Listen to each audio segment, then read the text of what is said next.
Muchas gracias por la presentación y por el recibimiento. Realmente cuando uno escucha todas estas cosas, así la secuencia de los cargos y de las membresías y demás, yo me pongo a pensar, bueno, pues es cuestión de tiempo, ¿no? Son cosas que uno va acumulando con el tiempo y ahí se quedan, no es que las busques a propósito, sino que vienen con el desarrollo y el desempeño de la profesión. Vamos a abordar un tema que también es difícil porque, como veíamos hace rato, de alguna manera nos cuidamos, pero también descuidamos la salud, y la salud en general. Y una parte importante de la salud es precisamente la salud emocional, que mucha gente confunde con la salud mental. Yo prefiero este término de salud emocional por una serie de razones, que cuando habla uno de salud mental, la gente empieza a pensar en la psiquiatría y en lo difícil que es ir a consultar con un psiquiatra porque uno no está loco. Bueno, no tiene uno que estar loco necesariamente. Actualmente la psiquiatría ve muchísimas otras áreas de enfermedad, como los trastornos de personalidad, que no tienen que ver con los grandes síndromes psiquiátricos, que no es que estén en extinción, pero que cada vez aparecen menos porque los cuidados de la salud emocional permiten prevenirlos, que es un aspecto importante que veíamos hace un rato. Es mejor prevenir que sucedan las enfermedades a tratar de curarlas ya una vez establecidas. Vamos a ver qué podemos le estoy apretando el de abajo y no me hace caso. Ya me pasé, perdón. Ya es que cambia acá nada más. A ver, ¿cuáles son los conceptos de salud?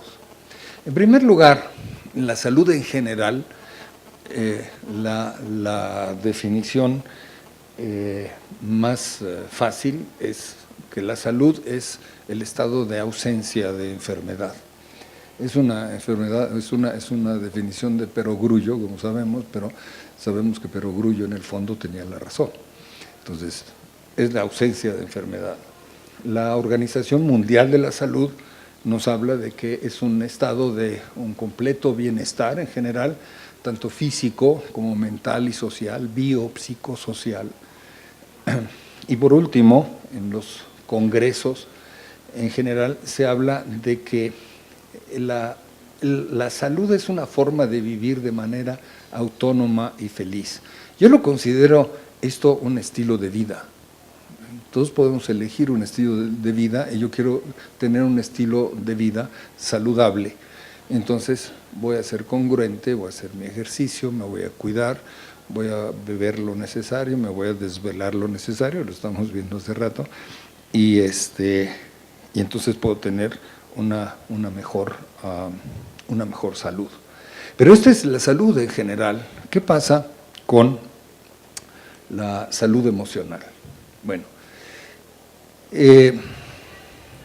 las emociones tienen mucho que ver con la manera en cómo nos sentimos. Por eso se habla de que la salud emocional es un estado de ánimo, determinado, que incluye el bienestar psicológico, por un lado, pero también el físico, el estado corporal, y esto permite, es un estado de ánimo suficiente y adecuado como para que cada persona utilice o pueda utilizar de manera completa sus capacidades intelectuales, cognitivas y también las capacidades emocionales, valga la redundancia. La salud emocional hace que el individuo funcione de manera adecuada en la sociedad y que pueda resolver las demandas de la vida cotidiana. Si uno tiene una buena salud emocional, puede afrontar los problemas que se le presentan cotidianamente. ¿Cuál es la definición, en todo caso, de emoción? En psiquiatría, en psicoanálisis, usamos indistintamente las palabras afecto, sentimiento y emoción. Son más o menos sinónimos. Y de acuerdo al diccionario de la lengua española, la palabra emoción proviene del latín emotio, emotionis, de acuerdo a la declinación, y la emoción es la alteración del ánimo intensa y pasajera. También es una alteración que puede ser agradable o penosa y que además se acompaña de cambios somáticos. Es decir, ante una emoción podemos decir, te pusiste colorada. La chica puede decir, sí, me dio pena, sentí vergüenza. Lo peor es cuando contesta, sí, me hiciste enojar, por eso estoy rubicunda, ¿verdad? Hay cambios corporales con las emociones, hay conmociones somáticas, como lo define el diccionario de la lengua española. La segunda definición del diccionario de emoción es aquel interés expectante con lo que se participa en algo que está ocurriendo. Por ejemplo, yo veo a todos ustedes altamente emocionados por estar participando en el Día de la Salud y además de estar aquí y de escucharme. Muchas gracias. Entonces, esta emoción es también ese interés expectante, es la segunda definición. Esa es la emoción, el sentimiento, el afecto, afectos positivos, afectos negativos. Pero las emociones no solamente se dan en el aspecto individual, sino que las emociones se dan en el aspecto de la persona y en el aspecto de los demás. Y las emociones siempre están acompañadas de pensamientos, de afectos, sentimientos y de algo que nosotros conocemos como empatía. O sea, las emociones tienen que ver con la manera como nos relacionamos entre nosotros y con nosotros mismos. Yo me puedo decir, hoy por la mañana me sentí un poco abatido, porque no dormí bien, porque tuve problemas ayer, etc. Pero me conozco y durante el día cambia mi estado emocional, mi ánimo, y desaparece el abatimiento y me pongo pues, más en disposición de trabajar, de venir, en fin, de hacer lo que tengo que hacer. Pero cuando se trata de ponernos en contacto con los demás, no solamente con nosotros mismos, existen estos términos de empatía, por ejemplo. La empatía, ustedes la conocen, lo han definido muy bien, como la capacidad que todos tenemos de ponernos en los zapatos del otro. A ver, ve las cosas desde el punto de vista en que tu otro, tu compañero, tu amigo, la persona que está contigo, las está viendo. Te pones en sus zapatos y ves las cosas desde el otro punto de vista. Claro, podemos tener a veces mucha empatía y ponernos bien en el lugar del otro. A veces podemos tener simpatía y acercarnos bien y decir, oye, te entiendo perfectamente tu punto de vista, porque a partir de la empatía entiendo y por simpatía me acerco. Pero también podemos ser antipáticos. También puede haber antipatía, entonces decir, mira, lo que estás pensando a mí no me viene nada bien, no lo entiendo y por lo tanto mejor dejamos aquí la plática y nos vamos cada quien a su casa. En fin, todas estas cosas suceden. De tal manera que en la comunicación y donde intervienen las emociones, siempre hay estos rangos. El intrapersonal, como dije hace un momento, que es el diálogo consigo mismo. ¿Cómo ando yo sintiéndome hoy? ¿Cómo está mi autoestima? ¿Cómo me califico hoy por la mañana? ¿O me descalifico? ¿Sí? ¿Cuál es el nivel de exigencia que yo tengo conmigo mismo? Son preguntas que nos podemos hacer, estas y otras muchas, que nos hacemos continuamente a nosotros y que las respondemos. y le respondemos positiva o negativamente, de acuerdo, por ejemplo, al nivel de exigencia que se tenga. Podemos ponernos metas tan altas que sabemos de antemano que nos vamos a alcanzar, y esto pues automáticamente lo deprime a cualquiera, ¿no? Si yo no voy a poder alcanzar esto, pues ya de antemano estoy predispuesto a estar de un estado de ánimo bajo, depresivo. Por otro lado, tenemos la comunicación y la emoción que se dan en lo interpersonal, es decir, cómo se establece el diálogo con los que me rodean. Y cómo se establece, bueno, pues a través de la negociación, de llegar a un consenso, de tener acuerdos con los demás. Y es un diálogo interpersonal en el que también intervienen las emociones. Si yo planteo ante la junta de profesores el esquema de esta conferencia y que yo quiero darla a manera de un curso, tengo que mostrar muchísimo entusiasmo y tengo que echar mano de una serie de cosas que hagan, que inviten a los demás, que los motiven, que les guste lo que yo estoy planteando, y entonces hago una buena negociación, logro un consenso y llego a un acuerdo. A lo mejor hasta me dan la cátedra, ¿no? No sé, pero tengo que hacerlo, tengo que transmitir la enjundia, el gusto que a mí me da el dar este curso para promoverlo y convencer a los demás. Ahora, también tenemos el aspecto suprapersonal, que es el diálogo que las personas establecen con los grupos de pertenencia. Todos tenemos grupos a los que pertenecemos, desde la familia, ¿sí?, hasta grupos generales, la escuela, las organizaciones civiles, etcétera, en donde se desarrollan planes, se planean y se incluyen proyectos y se trabaja en equipo. Y para todo esto es importante tener las emociones conjuntas y congruentes. ¿A qué me refiero con esto? Si ustedes se dan cuenta, la conducta de los seres humanos consiste más o menos de cuatro elementos: el pensamiento, la emoción, la conducta en sí misma, lo que hacemos, y el pensamiento, lo que pensamos. Y entre todas estas cuatro cosas debe haber una congruencia. Es decir, yo tengo que pensar algo, tengo un pensamiento, tengo una idea, y esta idea tiene que estar acompañada de un afecto, de una emoción congruente con la idea que me estoy planteando. Y yo tengo que hablarlo, ¿sí?, que es mi manera de expresarlo, lo que digo, cómo transmito el pensamiento y cómo transmito esta emoción, también de una manera congruente. Y además tengo que hacer las cosas congruentemente con lo que pienso, con lo que siento y con lo que digo. ¿Sí queda claro?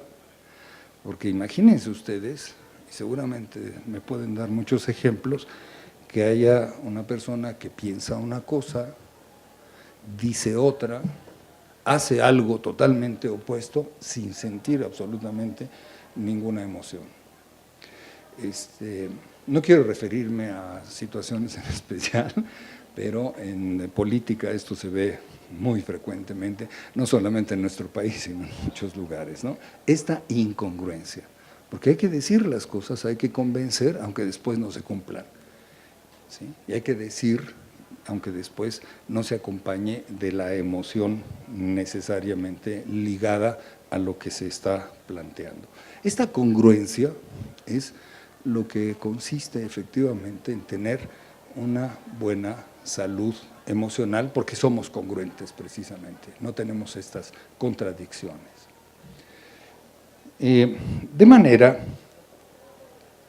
que en todas estas relaciones siempre debemos de tener la forma de mentalizar. Cuando yo estoy hablando personalmente, en intercambio con otra persona, valga la redundancia, yo tengo que tener en mi mente la mente de la otra persona, ¿sí?, de tal manera que hagamos un clic, que hagamos una congruencia. Pero no solamente eso, yo tengo que mantener una mente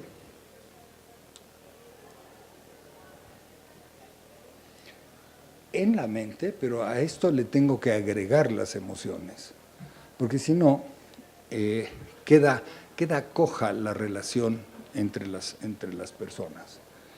Y se complica esto aún más cuando tenemos más de 3, que ya es multitud, es un grupo.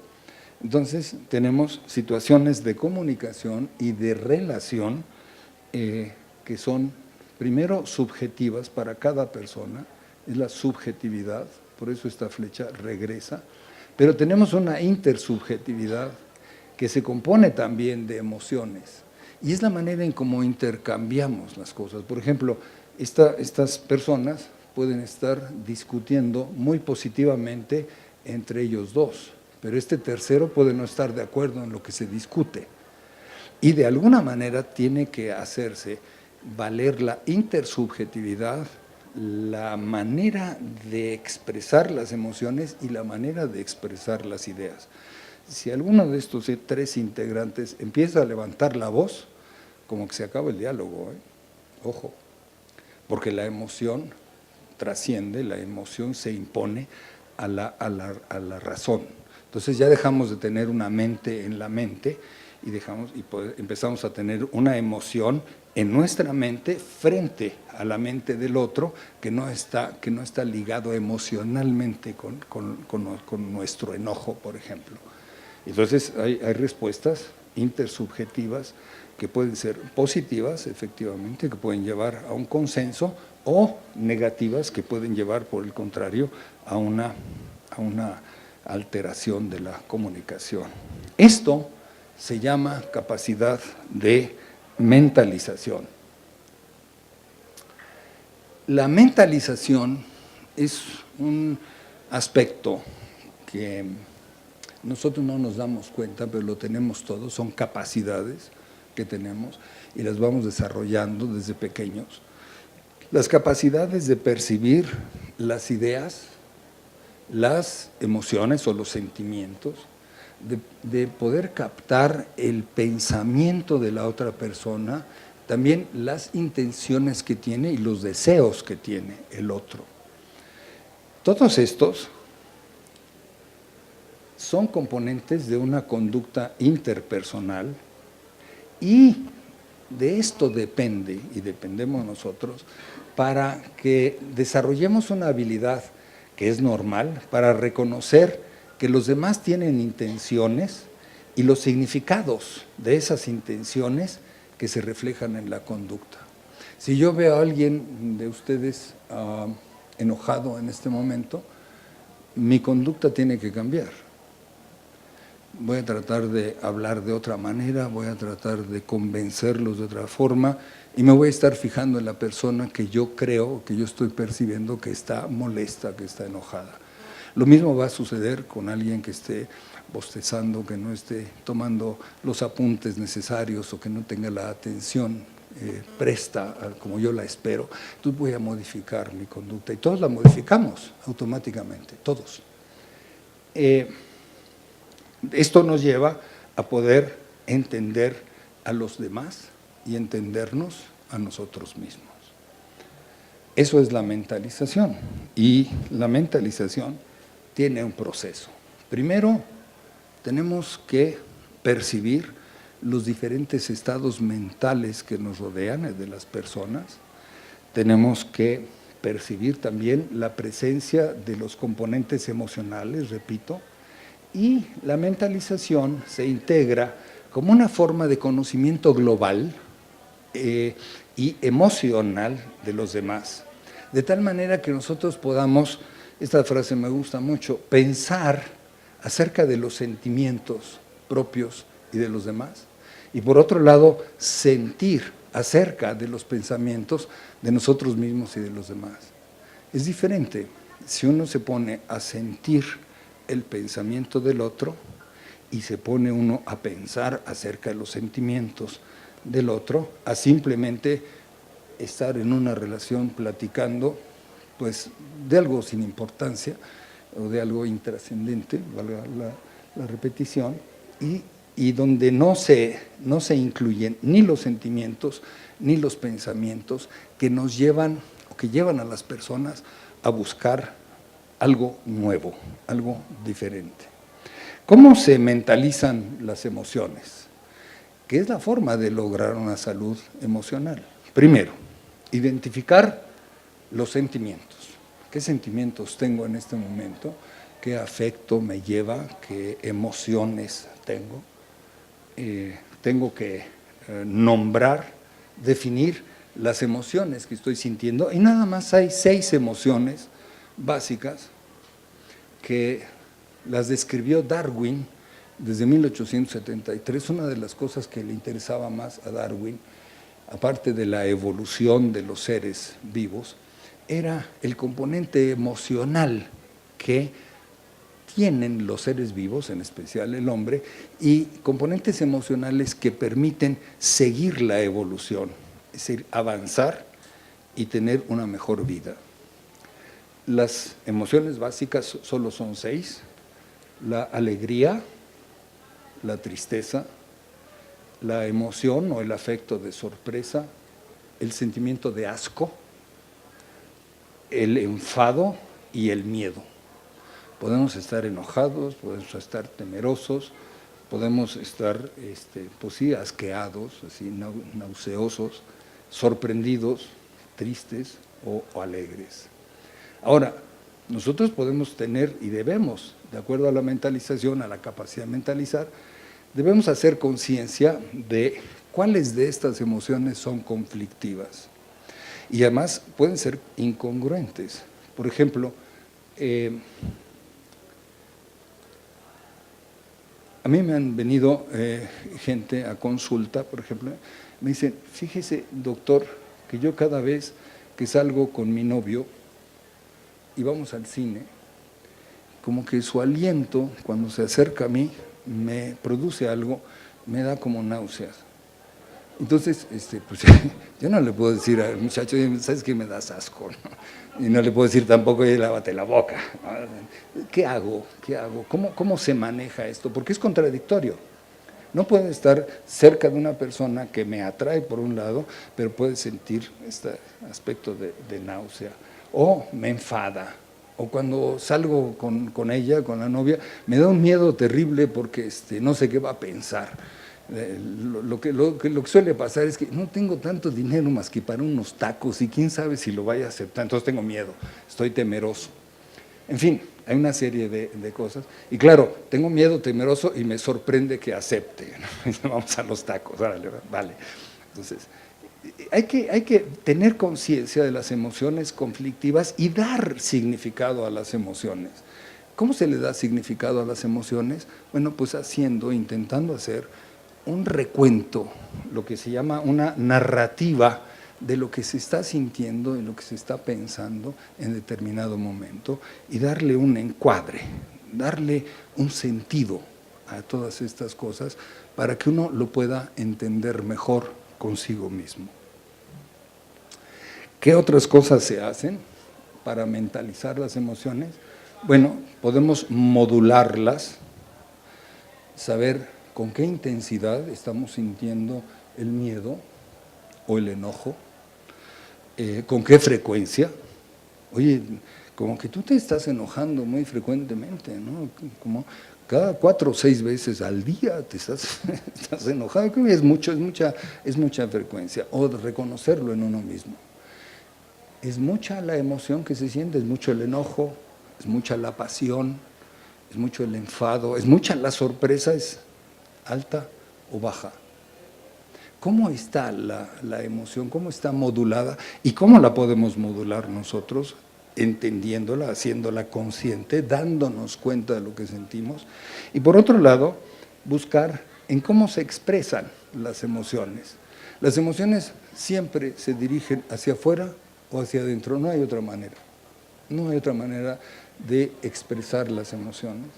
Una de ellas es el enojo.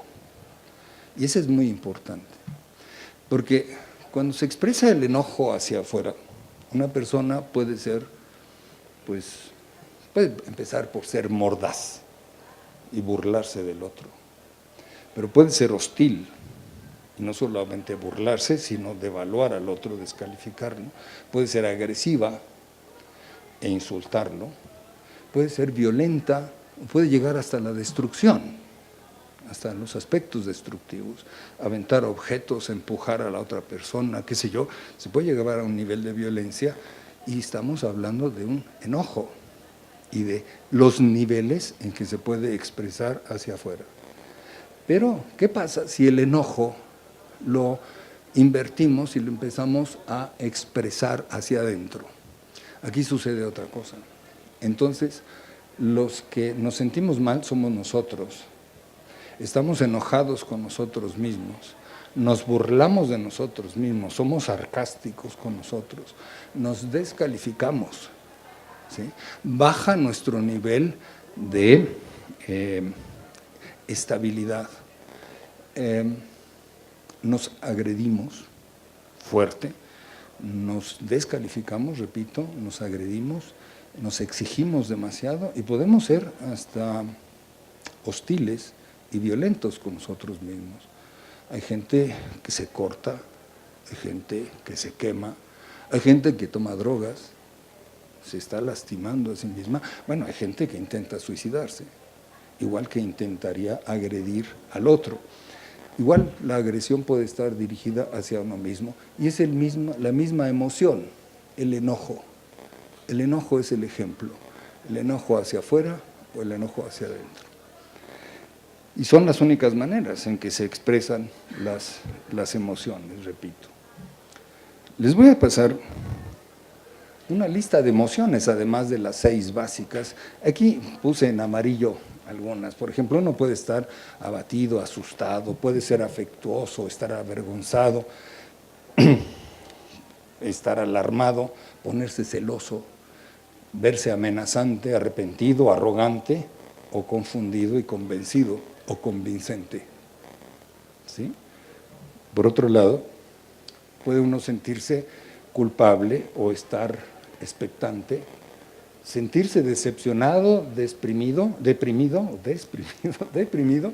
o ser desafiante en un momento dado. Todos estos son cambios de las emociones y de la manera en cómo nosotros nos expresamos con los demás y expresamos nuestro mundo interno.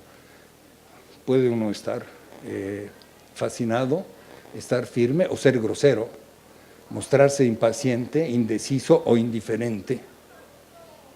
Todas estas son las emociones que derivan de las 6 básicas que describió Darwin y que son de la vida cotidiana, ¿no? Oye, ¿por qué te noto tan indiferente?, se pregunta una pareja, ¿no? No me haces caso, ¿no?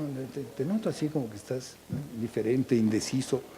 O por otro lado, oye, ten cuidado porque estás muy entusiasmado y demasiado deseoso, cuidado, espérate, hasta un lado, aguanta un poco. Hay una serie de cosas que uno va modulando y que los demás nos ayudan a modular. Una tercera lista para terminar. Puede uno mostrarse insistente, puede ser uno reflexivo, estar intrigado o sarcástico, satisfecho o irritado. Puede uno comportarse de manera seductora, puede uno estar seguro o sentir odio de pronto con ofensa, preocupado o ser prudente, o ponerse suplicante. No me dejes, por favor, te prometo que voy a cambiar. Y lo que uno va a cambiar es la expresión de las emociones. Y la expresión de las emociones se logra mentalizándolas, como les dije, identificándolas, modulándolas y controlándolas. Se dice muy fácil, pero yo creo que cada uno de nosotros tendría que hacer una reflexión sobre esto y ver cuál es la manera en que efectivamente se pueden modificar. Las emociones en nuestra vida cotidiana se expresan hacia afuera, como dije. ¿Cuál es la mejor manera? Por ahí dicen que los ojos son el espejo del alma. Es una frase muy común.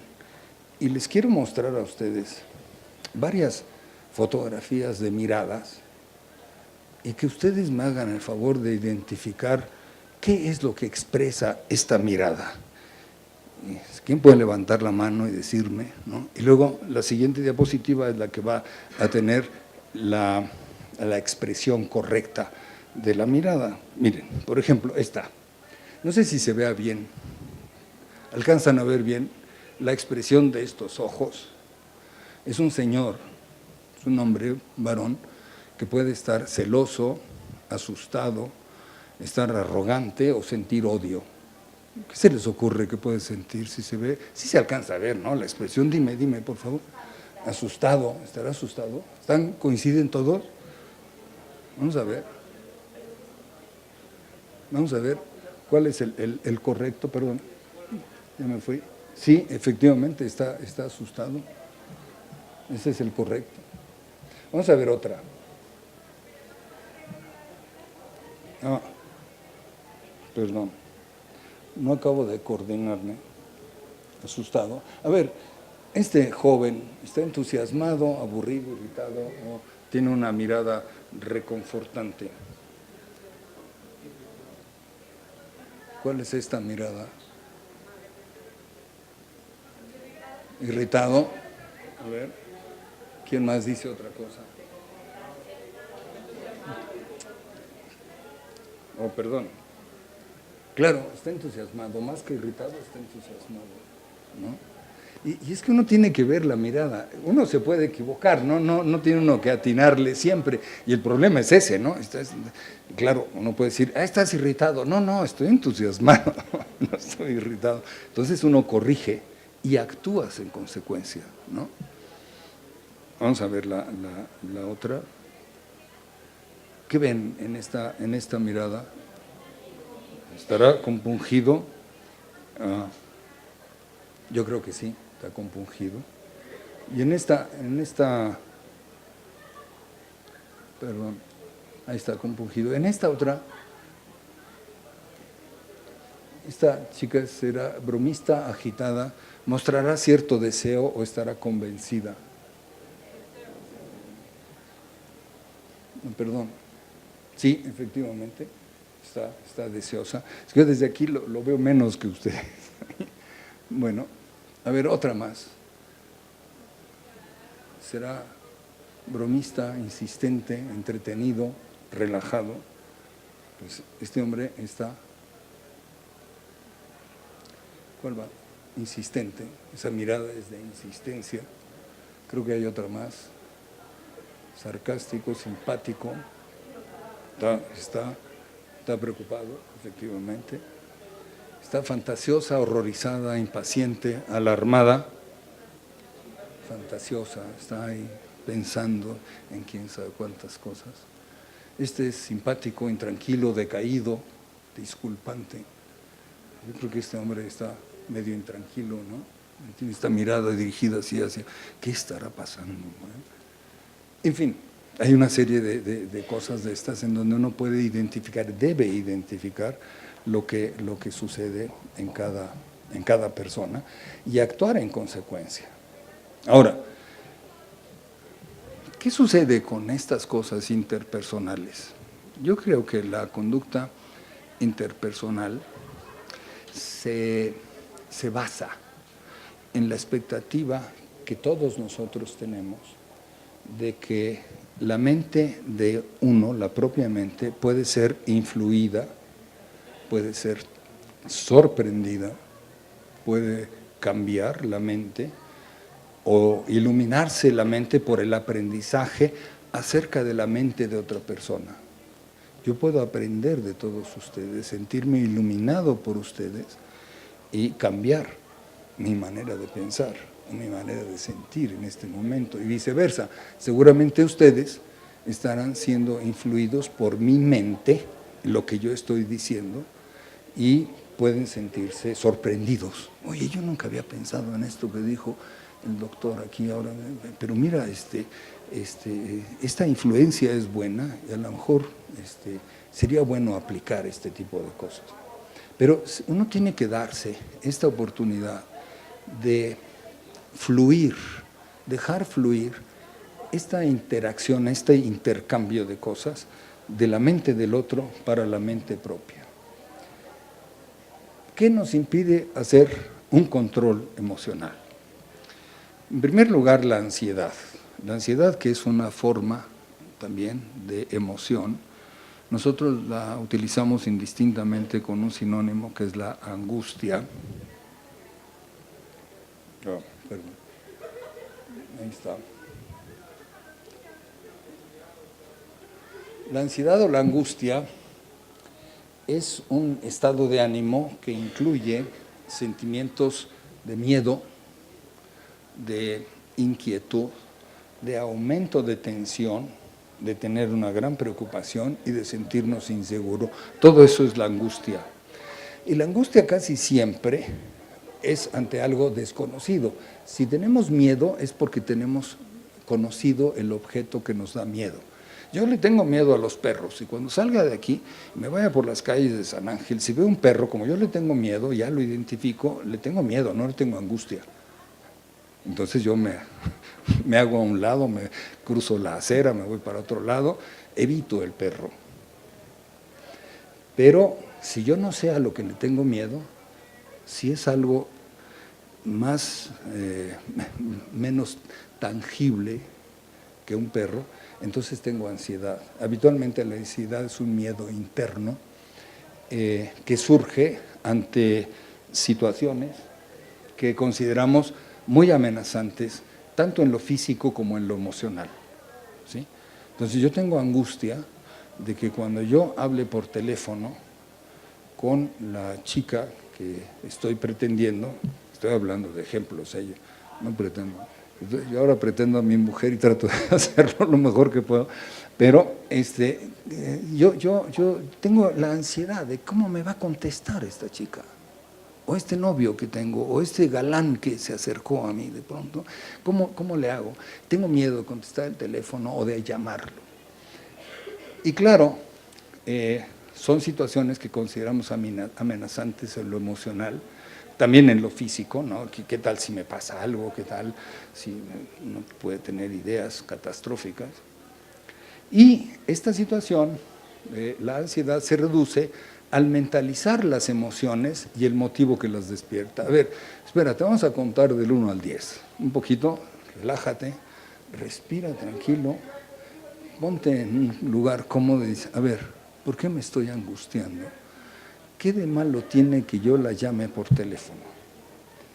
Bueno, pues tiene de malo que ya la llamaste 14 veces antes, en la hora anterior, eso tiene de malo, entonces ya no la llames, ¿no?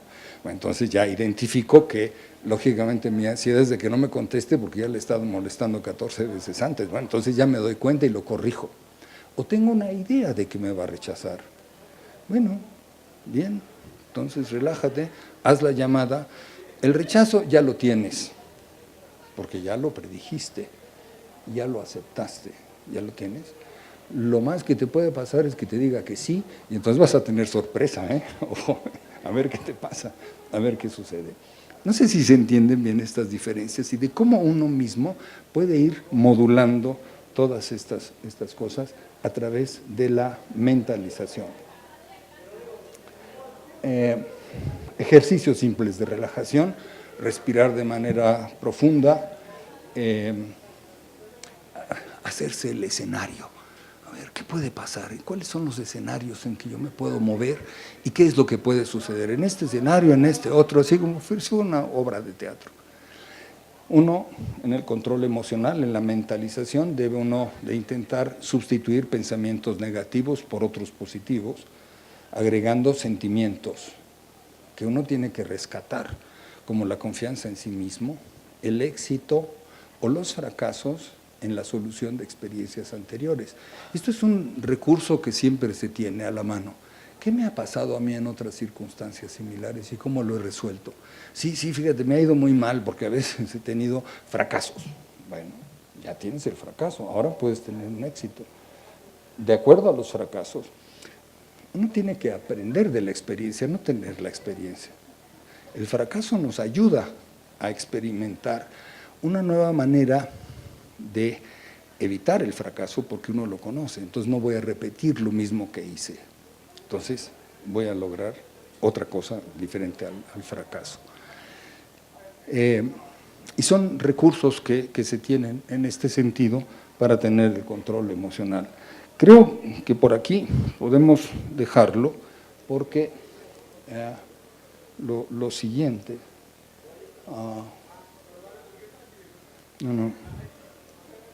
Este es el control, los ejercicios simples y desearles un feliz día de la salud en el ITAM. Muchas gracias por su atención.